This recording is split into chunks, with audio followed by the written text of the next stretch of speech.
Vamos a estudiar el circuito eléctrico.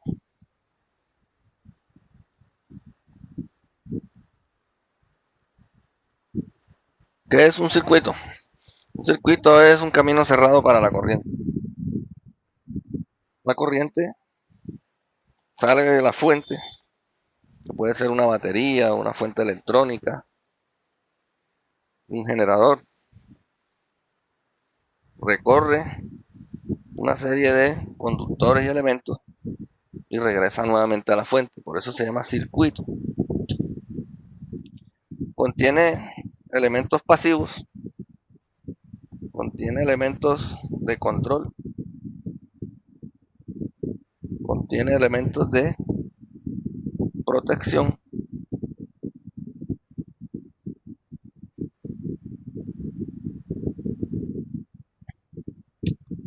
contiene elementos neutros.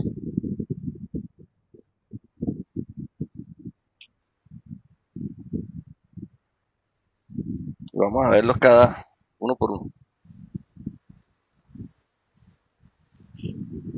Los elementos pasivos son los resistores, las bobinas y los capacitores. Además de esto también contiene elementos activos.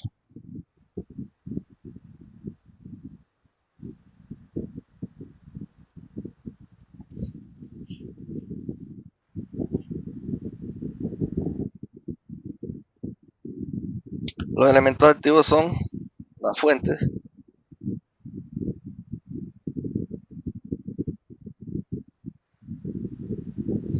que pueden ser independientes,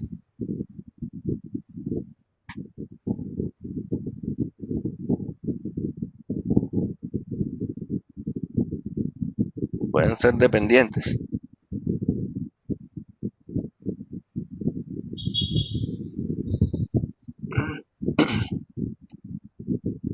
Entonces vamos a verlo uno por uno.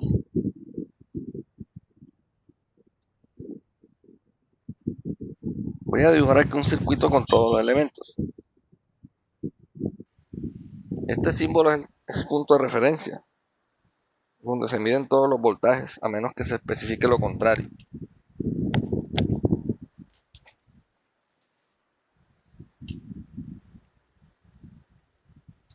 Las fuentes, vamos a hablar entonces de las fuentes. Las fuentes independientes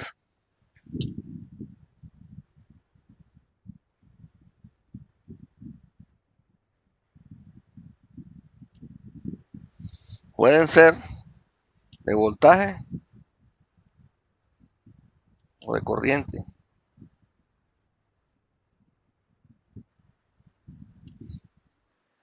Las fuentes de voltaje se simbolizan, entonces las fuentes independientes de voltaje se simbolizan un globito con las polaridades. Y las fuentes de corriente, el mismo globito, pero tiene una flechita que indica el positivo. No es necesario colocarle aquí el positivo, pero en la flecha está indicando que aquí es la salida de corriente que sale por el positivo en el sentido convencional de la corriente. Las fuentes dependientes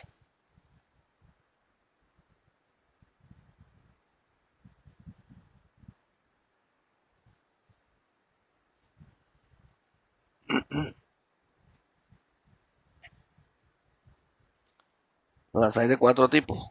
Vamos a mencionarlas aquí. La fuente dependiente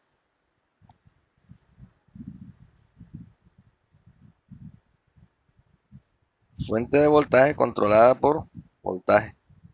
Entonces, las fuentes dependientes se simbolizan con un rombito.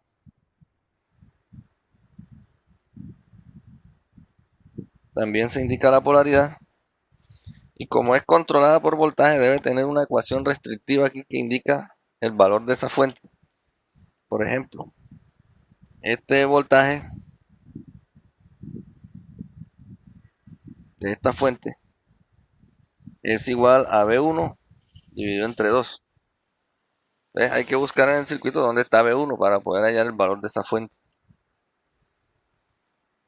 La fuente de voltaje controlada por corriente. El mismo rombito, la misma polaridad porque es una fuente de voltaje, pero tiene una ecuación restrictiva que indica que está controlada por corriente. Entonces, por ejemplo, esta fuente depende de I al cuadrado. Entonces hay que buscar en el circuito dónde está I para conocer el valor del voltaje de la fuente. Fuente de corriente controlada por corriente. Esta fuente se simboliza con el mismo rombito, pero en lugar de tener polaridad tiene la flechita de la corriente, indicando el positivo. Como es controlada por corriente, tiene una ecuación restrictiva que indica el valor de la corriente. Por ejemplo, I dividido entre 2. Estas ecuaciones todas son diferentes, depende de la fuente. No siempre es la misma. Fuente de corriente controlada por voltaje. Entonces se simboliza con el mismo rombito. Tiene la flechita de las fuentes de corriente.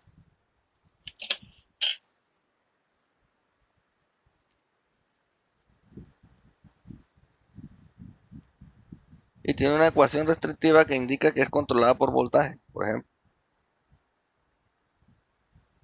Entonces tenemos 4 tipos de fuentes dependientes.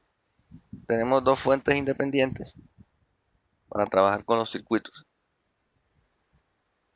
La fuente de voltaje independiente produce su voltaje, no importa,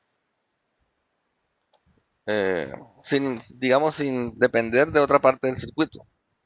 Ejemplos de fuente de voltaje son, por ejemplo, las baterías, eh, las fuentes electrónicas, los generadores tanto de corriente directa como de corriente alterna.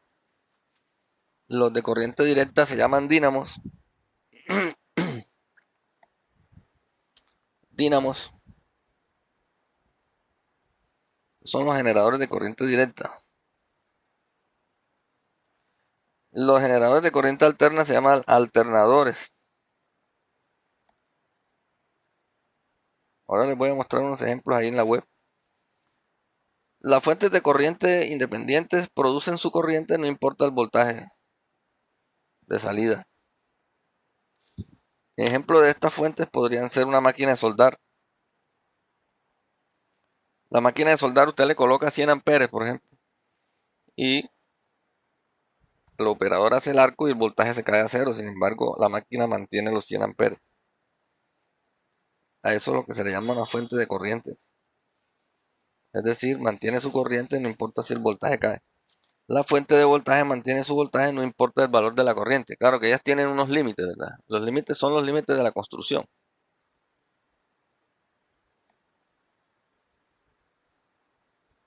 Bueno, entonces hablamos de la fuente, ahora vamos a hablar del elemento de protección. Los fusibles,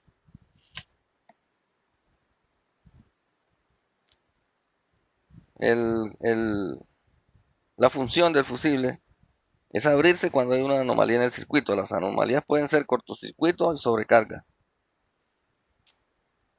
Los fusibles funcionan muy bien para cortocircuito y sobrecarga de acuerdo al diseño. Hay fusibles para semiconductores que son muy rápidos y hay fusibles para motores de acción retardada y acción rápida. Aquí tenemos los fusibles de tipo automóvil, porque se usan más en automóviles. Son fusibles tienen esta forma porque son fáciles de quitar y poner, ¿sí? Se pueden extraer con la mano o con una pinza para extracción de fusibles. Los fusibles tipo automóvil anteriores eran estos de vidrio, de cartucho de vidrio. Los hay de 2 tipos, de media pulgada y de 1 pulgada de largo.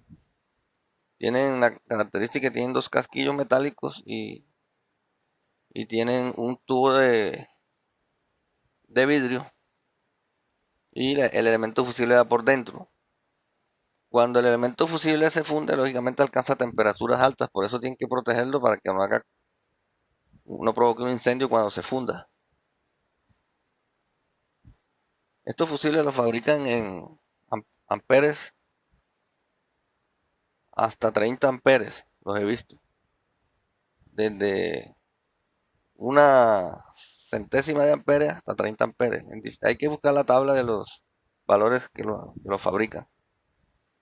Hay otros fusiles de cartucho, por ejemplo, como los de cartucho eh, en uso industrial como estos, se llaman de cartucho no renovable, porque una vez que se funden ya hay que botarlos. Pero hay otros que son de cartucho renovable.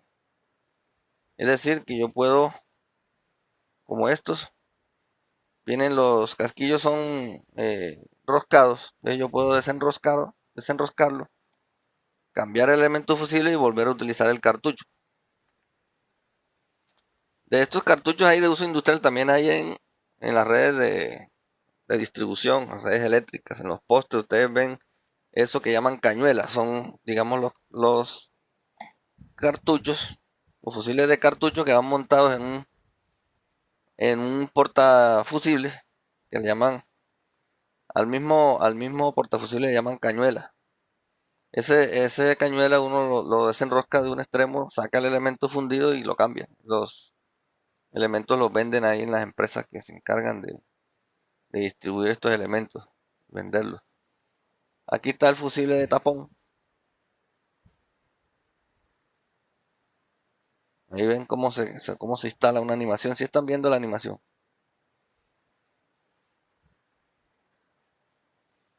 Estos fusiles de tapón se llaman también Diacet. Tienen forma de botellita. Fusiles Diacet, forma de botellita. Tienen un indicador aquí. Cuando se funde, se suelta el indicador y uno se da cuenta que está fundido. Son fáciles de instalar, de cambiar, porque tienen una rosquita que uno la quita con la mano o con un guante. Este es el fusible de cañuela que yo les hablaba. Pero este no está en los, bueno, este no está en los postes, este lo colocan en la celda.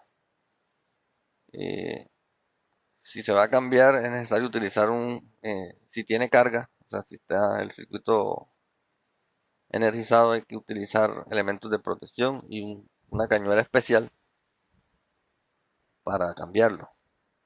Una cañuela que le llaman pértiga. Hay unos fusibles de cuchilla como estos, cuyos extremos son una cuchilla que se introduce en un portafusibles para esta forma. Se pueden cambiar utilizando una herramienta especial que la venden para eso, que es un extractor de fusibles. Aquí podemos ver varios tipos, vamos a ver si los podemos ampliar para que veamos, digamos, así.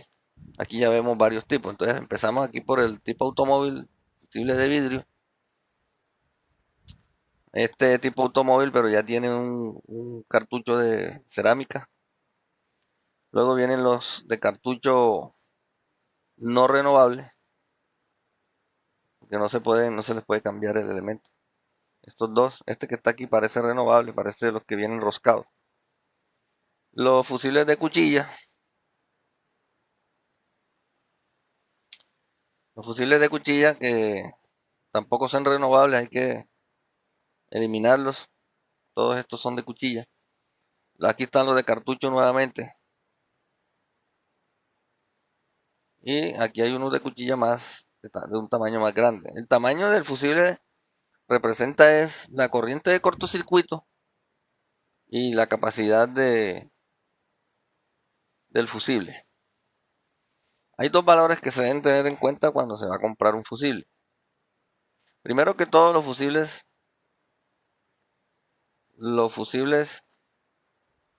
se deben cambiar siempre por uno igual, de las mismas características. Si por ejemplo aquí había un fusible de 5 amperes, hay que cambiarlo exactamente por un fusible de 5 amperes. No se puede inventar allí ni cambiarlo por un alambre ni nada de eso. Eso viola las normas de seguridad y puede tener consecuencias penales. Oye, porque puede provocar un incendio, una destrucción de una maquinaria, puede provocar muerte de personas. Hay que ser muy responsable con esto. Los fusibles,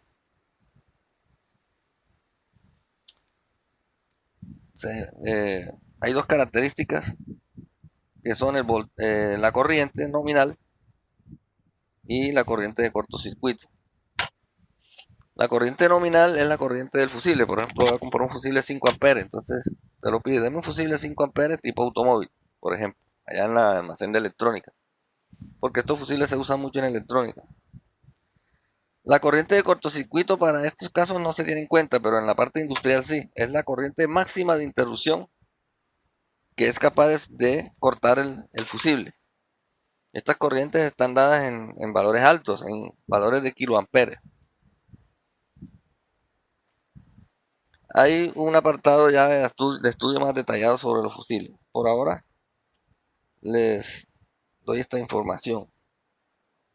Ahora pasemos al elemento de control. El switch. Los switches también son esenciales en un circuito. O sea, un circuito jamás se debe construir si no tiene un elemento de protección, un elemento de control. A partir de ahora, para el análisis de circuitos, yo no los voy a dibujar para evitar estar dibujando esto, pero ya ustedes saben que bajo ningún pretexto se debe evitar el fusible y el switch. Bajo ningún concepto. No, que es que no tenía, que no, que tal, no, nada. El fusible hay que ponerlo.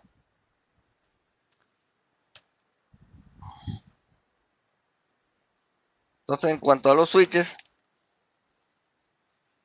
se simbolizan de esta manera. Switch abierto, switch cerrado. ¿Sí? También se le llama interruptor. Hay, por ejemplo, interruptores automáticos cuyo símbolo es este. Interruptores automáticos. Entonces hay una pequeña diferencia, no es una pequeña, más bien una gran diferencia entre un switch y, y un interruptor. Generalmente los switches se abren o para abrirlos el requisito indispensable es que no haya corriente circulando por él. O sea, si usted va a abrir este switch, no debe estar pasando corriente por él, porque si lo abres con corriente, él no es capaz de cortar el arco y se produce una explosión. Los switches de las instalaciones domiciliarias, los interruptores de las bombillas, tienen unos contactos de plata. Bueno, de los mejores, de los de mejor calidad, ¿no? Cuando esos contactos se abren, se produce una chispita en el interruptor. Vamos a maximizar aquí.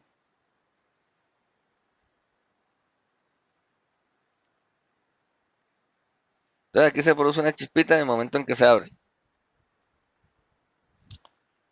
Esto está diseñado así, no hay ningún problema. Por eso es que estos contactos se van deteriorando con el tiempo y los interruptores fallan. Entonces hay que cambiarlo por uno nuevo. También, no sé si ustedes han visto en las películas que algunos personajes de delincuentes abren la válvula del gas y se van. Entonces cuando la persona entra, prende la luz, se produce la chispa y viene la explosión. Por esta chispa, porque el gas penetra por dentro de las cajitas hasta el interruptor. Hay unos interruptores, que ya no se llaman switches, sino interruptores disyuntores, que tienen capacidad de corte del arco. Aquí tenemos toda esta es una serie de interruptores automáticos de diferentes tamaños, ¿no? Porque dependiendo de las corrientes que manejan, así será el tamaño. En este tipo, por ejemplo, de interruptores que se usan en las empresas para interrumpir grandes corrientes, prácticamente un elemento de esto es un computador. De hecho, tiene un microprocesador que es el que eh, ejecuta los algoritmos para abrir, cerrar el interruptor. Ellos tienen un motor que lo abre y lo cierra. Y además vigila constantemente la corriente que está pasando por allí, el nivel de voltaje, los picos de voltaje, los picos de corriente. Puede enviar señales para memorizar, o sea, graficar las condiciones del fluido que está controlando. Pues prácticamente son un computador y son muy costosos. Un switch de estos puede estar costando, bueno, dependiendo de la corriente, varios millones de pesos. Pero los de uso domiciliario, que son estos pequeñitos, que ustedes llaman cuñas, pero el nombre verdadero es interruptor automático o disyuntor. Tenemos el tornillo de entrada, aquí está el alambre, pasa la corriente por esta bobina que tiene dentro un pin, ¿sí? Luego pasa a través de un bimetálico, que creo, si no estoy mal, es este verde que está aquí. Después sale de allí y regresa otra vez al pin a través de este cable aquí. Entonces tiene protección térmica y magnética. ¿Cómo opera esto? Cuando la corriente excede el valor para el cual ha sido diseñado, este pin sale y desbloquea el mecanismo de resorte. Cuando uno activa una cuña, uno la enciende, lo que hace es presionar un resorte y enclavarlo. Entonces el resorte queda presionado. Cuando este pin sale, libera el resorte y abre los contactos. Los contactos están aquí, no sé si lo alcanzan a ver. Aquí hay uno y aquí está el otro. Cuando él se abre, genera una chispa. Y la chispa se apaga por medio de una cámara de extinción. Estas laminitas que están acá. La corriente también pasa a través de un bimetálico, que es una lámina que tiene está compuesta de dos materiales que tienen diferente coeficiente de dilatación. Hay uno que se dilata más que el otro, entonces al calentarse comienza a curvarse la lámina debido a la diferencia de dilatación. Al curvarse la lámina, eso se calibra y se ajusta para que dé las características que el fabricante quiere. Al curvarse la lámina, suelta el mecanismo de resorte y abre los contactos nuevamente. Esta es la página de Tuberaz. Aquí donde dice paramenta, aquí encuentran el interruptor.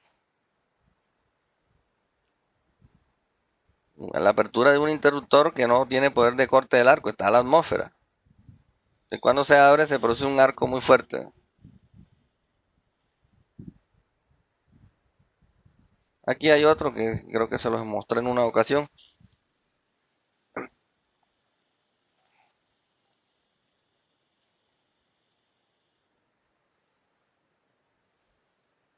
Es bastante grande el arco que se produce, ¿verdad?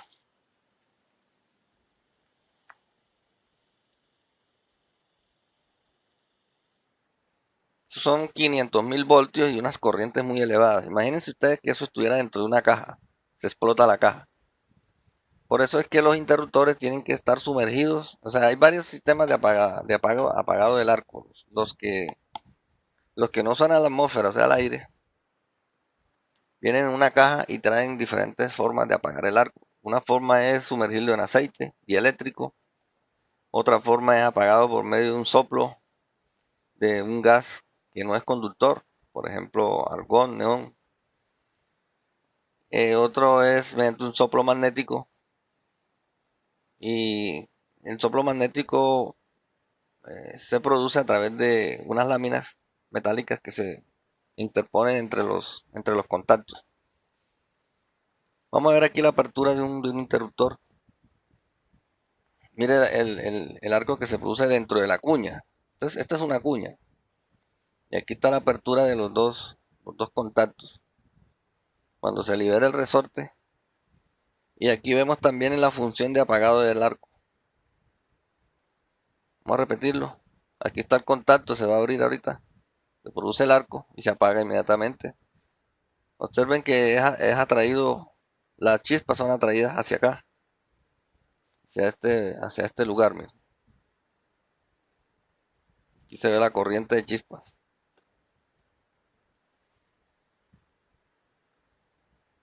Bueno, aquí vemos el interruptor magnetotérmico en una animación.